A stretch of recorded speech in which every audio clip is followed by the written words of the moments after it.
mañana del 25 de mayo del 2000, yo fui a la cárcel Modelo a hacer una entrevista a un paramilitar que quería contar cuál había sido su participación en una masacre que había ocurrido al interior de la cárcel.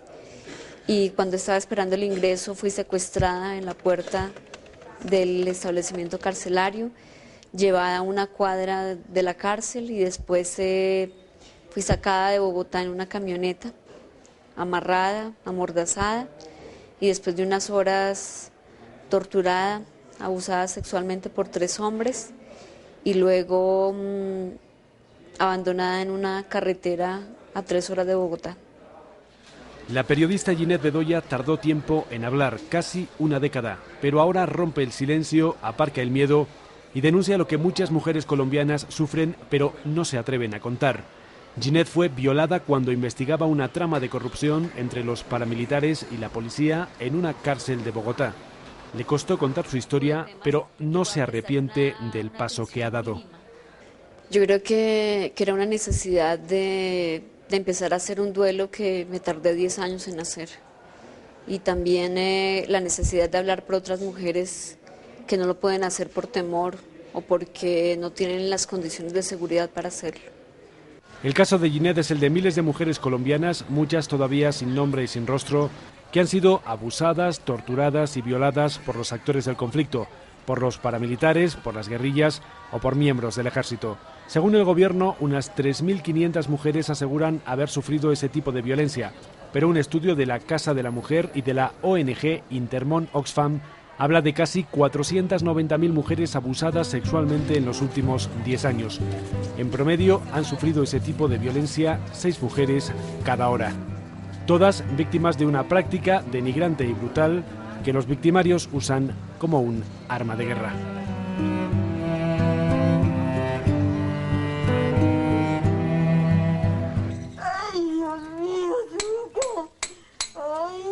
Hoy no es un buen día para Blanca, una mujer indígena que desde hace años apoya la causa de los indígenas. Su familia y sus amigos la acompañan en el cementerio central de Riohacha, en La Guajira. Blanca está sacando los restos de su hija de 15 años para darle un entierro digno, según el rito wayú. La pequeña fue violada y asesinada por un grupo de paramilitares en un paraje parecido a este por el que hoy trasladan sus restos. Varios testigos contemplaron el crimen. Ellos vieron cuando la violaron, no solo uno, sino varios hombres.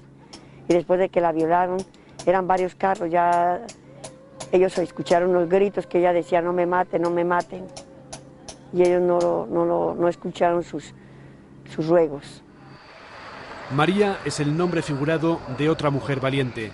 Vive en un municipio de Antioquia y sale a la calle con miedo porque se siente amenazada. Los paramilitares le siguen los pasos, la vigilan. Saben que maneja mucha información sobre sus crímenes. Los paras mataron a su marido y a su hermano.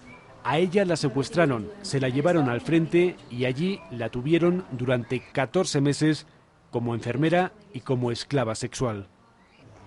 En medio de que yo estuve secuestrada, a mí me violaron. Y no fueron unos, sino que fueron varios.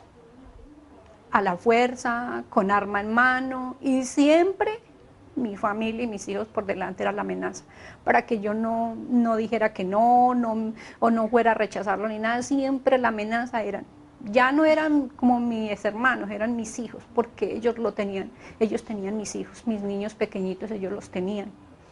La pesadilla de María la está viviendo también esta mujer. Giovanna Sáenz es lo que en Colombia llaman una lideresa, una mujer que mira de frente a la vida y lucha por los derechos de su comunidad, en este caso los afrocolombianos desplazados. Su labor le granjeó enemigos. Primero la obligaron a dejar su casa en Tumaco, en la costa del Pacífico. Luego la siguieron hasta Bogotá y allí la violaron. Aparte de que nos maten a nuestros esposos, hermanos, papás, el que nos violen nos quitan mucho de nuestra libertad. Nos quitan muchas veces las ganas de vivir, o sea, a ti después de que te violan, tú lo primero que piensas es en acabar con tu vida. Casi como una rutina macabra, los asaltos de los paramilitares a los pueblos han venido acompañados de grandes masacres. Como norma general, los paras acusaban a la población civil de ayudar a la guerrilla, y con ese argumento, o simplemente para controlar a la población, desplazarla o sembrar el terror en las comunidades, violaban sin miramientos a mujeres y a niñas. Eso es lo que buscan, o sea, cómo esta mujer no es que me guste, no es que yo sexualmente me sienta atraído por ella, no, sino que le quiero mostrar quién manda aquí, cuál es el poder, y por eso la violo. Por eso la violan 3 o la violan 4 a la vez. Eso es lo que buscan, mostrar su fuerza. Según la Defensoría del Pueblo, cerca del 30% de las mujeres desplazadas en Colombia han sido víctimas de una violación. Pero apenas 9 de cada 100 mujeres violadas lo cuenta a las autoridades. Así es, Calmario, buenas tardes. Pues Estados Unidos ha manifestado que es respetuoso de las decisiones del gobierno colombiano. El periodismo ha sido la herramienta de Ginette para reconstruir su vida. Pero las horas de investigación, como subdirectora judicial del periódico El Tiempo, también como reportera de televisión, la han convencido de que el Estado no hace lo suficiente para atajar el problema. La violación, dice, es como un delito invisible, porque si no te secuestran, si no te desaparecen, nadie investiga. Y la justicia, añade, tampoco funciona. Apenas hay 2 condenas en todo el país por abusos sexuales en el marco del conflicto. No hay ningún tipo de apoyo realmente por parte del Estado para atender a las víctimas del abuso sexual. Si nos damos cuenta, las organizaciones de mujeres son las que han empezado a liderar y desde hace muchos años lideran el apoyo a las víctimas de la violencia sexual, pero por parte del Estado no hay respuesta. María Eugenia y Adelaida son 2 de esas mujeres víctimas de la violencia sexual que intentan enterrar el pasado acudiendo a esta asociación de mujeres. Para salvar la vida dejaron su casa en la costa del Chocó y marcharon a Bogotá. Hoy viven gracias a las ayudas de la Casa de la Mujer. Hola, mujer. Hola, ¿cómo vas? Aquí reciben consejos, también ayuda legal. Pero por encima de todo, en la Casa de la Mujer las escuchan. Pudimos cambiarnos de un sitio a otro pues para de alguna manera garantizar ese derecho a que no nos vayan a matar. Se quejan sobre todo de que el Estado no las atiende, de que apenas las reconoce como desplazadas, pero no como víctimas de un abuso sexual. Y cuentan la realidad, dicen, que el gobierno no quiere escuchar. Llegaban al pueblo, sobre todo los paramilitares, y obligaban a las mujeres prácticamente a vivir con ellos, quisieran o que no quisieran, delante de los hijos, los esposos, lo que fuera, lo violaban a uno, era terrible. Pero los abusos, los crímenes relacionados con la violencia sexual también tienen otros protagonistas. Durante décadas, sobre todo en los últimos tiempos, la guerrilla se ha dedicado a reclutar de manera forzosa a muchos menores. Niñas que apenas descubren el mundo pierden de pronto la inocencia bajo las rígidas leyes de las FARC. Los abusos son frecuentes. Quien se queda embarazada es obligada a abortar y la esterilización está a la orden del día. Esto es Popayán, la capital del Cauca, un territorio histórico de la guerrilla. En una de sus calles encontramos la mirada perdida de Melania. Una noche de madrugada, la guerrilla se llevó a su hija con tan solo 13 años. Melania caminó 5 días y 5 noches hasta dar con su pequeña. Cuando recuperó a su hija, ya la habían violado 2 guerrilleros, que cumplieron también a rajatabla las normas de las FARC. De entrando mi hija, nomás ahí me doy cuenta que ahí mismo le pusieron una inyección para planificar. Ellos ya sabían que al ponerle la inyección ya podían cogerle y hacer lo que ellos quisieran con ella. Entonces era que no permiten que tengan niños allá. Al Cauca llegó la guerrilla y siguiendo sus pasos, en los últimos años, llegó el ejército. La militarización de la zona ha derivado también en abusos contra la población civil. Hace un año, cerca de Popayán, 2 soldados de la 3ª División del Ejército interrogaron y posteriormente violaron a Sofía Mosquera, una joven indígena. Los victimarios siguen libres pese a que su abogada denunció la agresión y los excesos de los militares. O sea, es una fuerza pública desbordada que no es controlada por absolutamente nadie, que hace lo que quiere y como lo quiere. Pero la violencia sexual no se da únicamente en zonas rurales. Durante los últimos años ese fenómeno se extiende también por las ciudades. En Medellín, por ejemplo, cada vez son más frecuentes los abusos contra mujeres y niñas entre las bandas de las comunas. Lo hacen para marcar territorio o para vengarse de grupos rivales. O como en el caso de esta niña que hoy pasea con su madre simplemente porque se negó a transportar droga de un lado a otro de la comuna. Primero la amenazaron, luego la siguieron y al final la violaron. Se la llevaron, pues la raptaron y la encontramos a las 4 de la mañana súper mal, extremadamente mal, hasta el día de hoy que psicológicamente tiene muchos problemas, muchas controversias y como que menos ganas de vivir. Las víctimas lo tienen claro, la respuesta del Estado no es suficiente, pese a que una sentencia de la Corte Constitucional ordena proteger a las mujeres víctimas del conflicto. Y sin embargo, no hay un programa de atención específica para quienes sufren un abuso sexual, y la justicia tampoco parece preparada para afrontar el problema.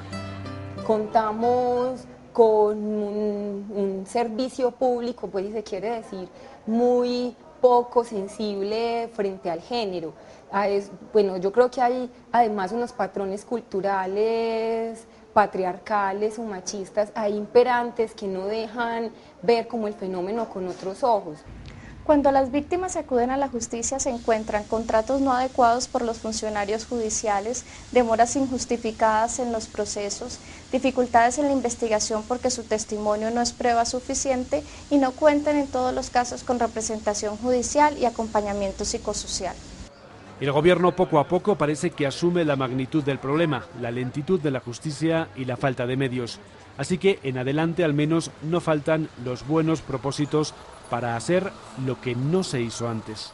Parte de lo que viene hacia el futuro es poder especializar mucho más la oferta de servicios para estas víctimas para poder garantizar su reparación.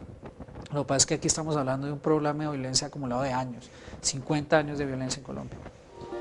Los testimonios de las víctimas mueven conciencias, pero no es fácil dar el último paso. La mayoría no denuncia por miedo a represalias, por vergüenza y por temor a que las victimicen de nuevo, a que las señalen. Y sin embargo, algunas valientes se han atrevido a hablar y a recordar sus fantasmas. Que a raíz de eso, a mí no se me puede acercar ningún hombre porque los detesto, siento asco, me repugnan y por eso no quiero saber que se me acerque un hombre cerquita de mí, eso me aterra.